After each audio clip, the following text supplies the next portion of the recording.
After analyzing the teases for the next Mass Effect, I found that the next game will likely be set in the Milky Way, won't have a large time jump, and won't canonize any of the major player choices, which left me with a huge conundrum. If the next game takes place in the Milky Way right after the Reaper War, then how in the world can the Mass Effect 3 endings all work without canonizing one? And so I created the ultimate challenge for myself to come up with a way to make all the endings work with these 3 restrictions, which surprisingly only took 3 steps to solve. After I completed the challenge though, my 3-step solution was put to the ultimate test, figuring out how the next Mass Effect would look unique for each of the 3 endings. And so began step 1. In order to make each Mass Effect 3 ending work in the next game, I first had to know what made each ending unique. I didn't consider the refuse ending, since the credits don't roll and the game doesn't save after choosing that option. To receive the final thank you message from the BioWare team, you have to choose any of the 3 Crucible options, so I focused on those choices in this theorizing exercise. For each of the 3 endings, there are 2 major differences unique to each choice. What happened to the Reapers, and what happened to Shepard. With Control, Shepard dies and a part of their consciousness or soul controls the Reapers through the energy of the Crucible. In this way, the Reapers become allies under Shepard's command. In Synthesis, Shepard dies by combining their energy with the Crucible to create a new DNA that affects everyone in the galaxy. Because of this, all Milky Way races fully understand one another, Reapers included, so conflict between organics and synthetics is no longer a problem. With Destroy, there's 2 different versions of what can happen to Shepard.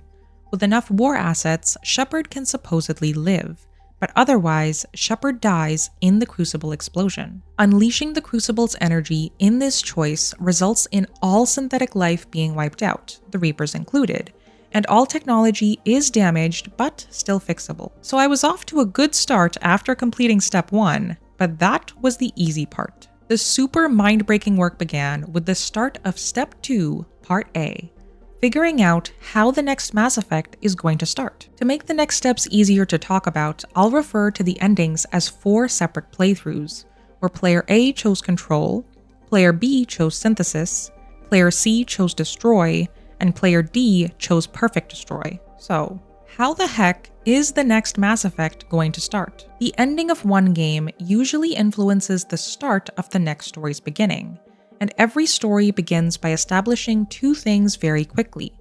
Who's the good guy and who's the bad guy? Now obviously, we don't know who the good or bad guys of the next Mass Effect are yet, because we haven't definitively been told that. However, in my quest to solve how to make the endings work without canonizing anything, I had a realization. The protagonist and villain have to be the same across all 4 of the previous playthroughs. If the hero and villain of the next game are different for all 4 players, it'd be a developmental nightmare for the Mass Effect team. So after this epiphany, I moved on to Step 2, Part B, figuring out the villain of the next game. Now at first, this felt like a very tall task, but with the restrictions of not having a large time jump, needing to take place in the Milky Way, and not canonizing an ending, it quickly limited who the villain for the next game could be. One ending in particular had a glaring unique element that helped me figure out who the big bad might be: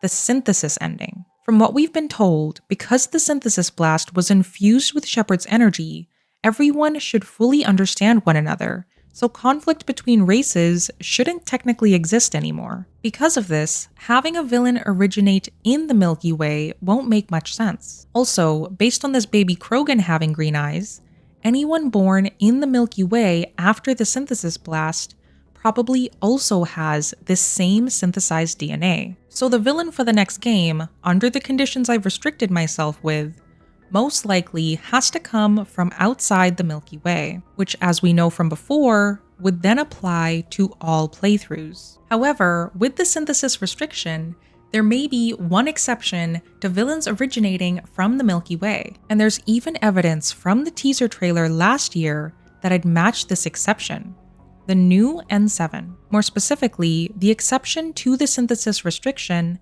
is the theory of this new N7 being both synthetic and most likely a bad guy in the next game. Newly built synthetics might be the only villains from the Milky Way that'd be able to create conflict in a synthesis setting, since they wouldn't be created using the "we're all best buddies" DNA. But the potential evil N7 didn't quite fit the big bad evil guy vibes for a couple of glaring reasons in player A and B's playthroughs. Players A and B used the Crucible's energy to make the Reapers allies, which is a big problem because the Reapers are very overpowered. Any new villain in player A or B's playthroughs will be beam murdered by the Reapers faster than they could say Keela Salai, which created a new villain dilemma.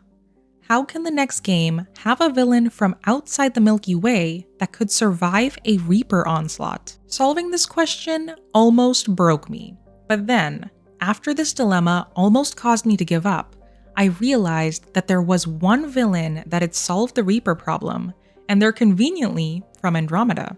The Jardan. It makes sense if the Jardan were the big bads, because of the mysterious technology-destroying weapon they themselves were attacked with, the Scourge. We don't fully know the origins of the Scourge, only that it was detonated on a Jardan research station and that it's devastating to any form of technology, which should be a very convenient weapon to destroy Reapers with. So if the Jardan had access to the Reaper-destroying Scourge, then the Reapers in the synthesis and control endings wouldn't be a problem. I also figured that if the new villains rock up destroying the old villains using the Scourge in the first opening scenes of the next Mass Effect, it'd be a pretty solid way to ramp up the stakes of the new game pretty fast. Obviously, this would also help tell a more linear story, since in the C and D playthroughs, the Reapers are already destroyed. But at least by annihilating the Reapers this way, hopefully, players A and B wouldn't feel completely betrayed by the canonizing of an ending. It's a tricky solution,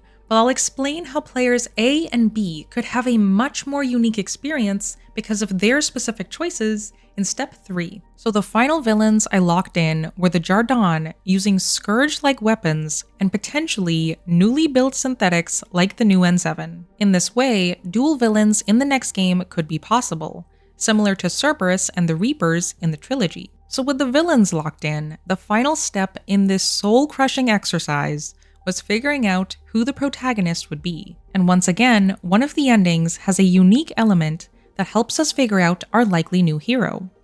Perfect Destroy. In Perfect Destroy, after their love interest hopefully looks up without putting Shepard's name on the memorial, you can see Shepard taking a breath amid some rubble. Now, if this was the only thing that provided hope for Shepard's return, I'd have dismissed Shepard being the protagonist.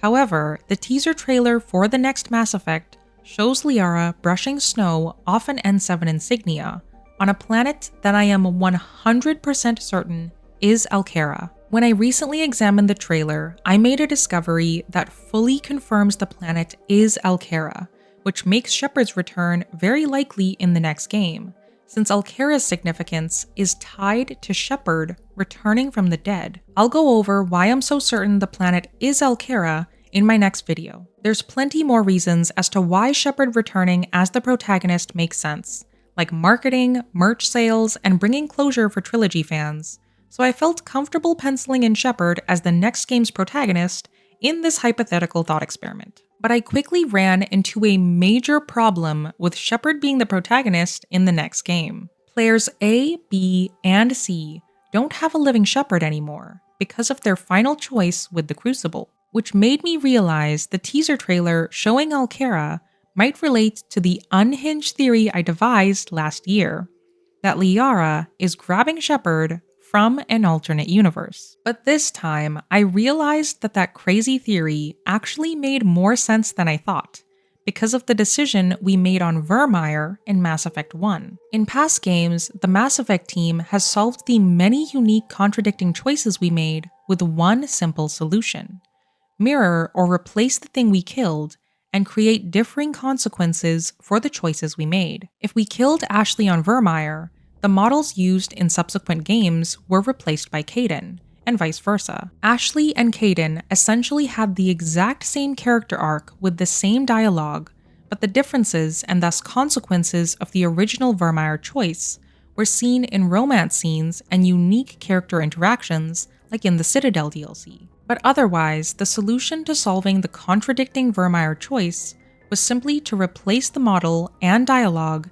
and create unique consequences later on in the story. Which once again brings me to players A, B, and C getting Shepard back from an alternate universe. This theory revolves around the teaser trailer showing an alternate universe version of Alkera where the Reapers have already been killed by a force that wasn't Shepard. As a result, the alternate universe version of Shepard wasn't needed to fight the Reapers, and so they were left there to die, which means that Shepard is technically not needed in that universe anymore. This would allow for Liara to recover them and bring them back to our universe, where our choices still matter, without screwing over the Reaperless alternate universe. In this way, players A, B, and C would have a unique Shepard as their protagonist, while player D will probably get their original Shepard back after maybe a cryosleep healing process of some sort. It'd essentially be a mirroring of the original trilogy Shepard, with unique dialogue choices and interactions for players A, B, and C compared to player D. Now obviously, this theory is completely insane, but again, I'm 100% certain that the trailer for the next game is showing us Alkera, and Liara has no reason to go there in our current universe. And of course, all of this is just a hypothetical thought experiment, so this theory probably doesn't mean anything in the grand scheme of things anyway. So with locking in Shepard as the protagonist for the next game, the 3-step solution was finally finished. I had figured out the unique ending elements and the villain and protagonist that had fit this hypothetical challenge's restrictions. Now for the final test. Does every ending solution have a unique consequence in the next Mass Effect? Let's start with Control and player A. In this playthrough, even though Shepard is the protagonist, they most likely won't be the Shepard from the trilogy, because their Shepard soul/consciousness probably exists in a form similar to the Catalyst. Maybe player A can even interact with them still, a crazy unique experience not available to the other players. Player A passes with flying colors. Moving on to player B. Since they chose the synthesis ending, the unique feature of this ending might be extra allies throughout the galaxy because of the togetherness created by the synthesized DNA. It could also stand out by featuring certain characters that lived, like EDI, and unique dialogue interactions with synthesized races, providing a distinct experience for player B. Synthesis also passes the test. Now for the last test, Destroy. Players C and D would probably feel the effects of destroyed technology, and the lack of certain characters like EDI and the Geth, but the most unique experience in the Destroy ending would be player D's. They'd probably be the only player to have their original Shepard from the trilogy, a whopping element that is completely unique to this ending. Destroy, an especially perfect Destroy, passes the test. After devising this mind-numbing 3-step solution, I somehow passed the final test.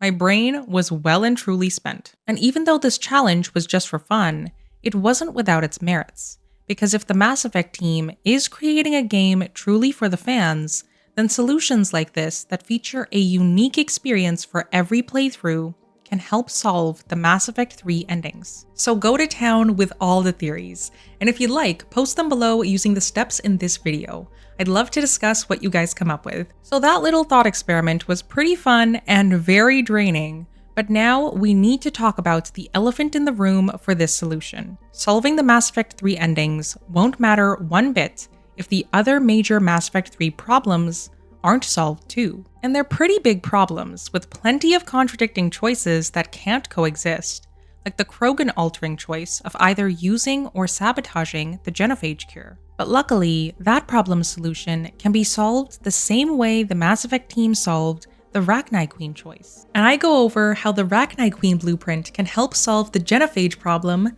in this video right over here. See you there.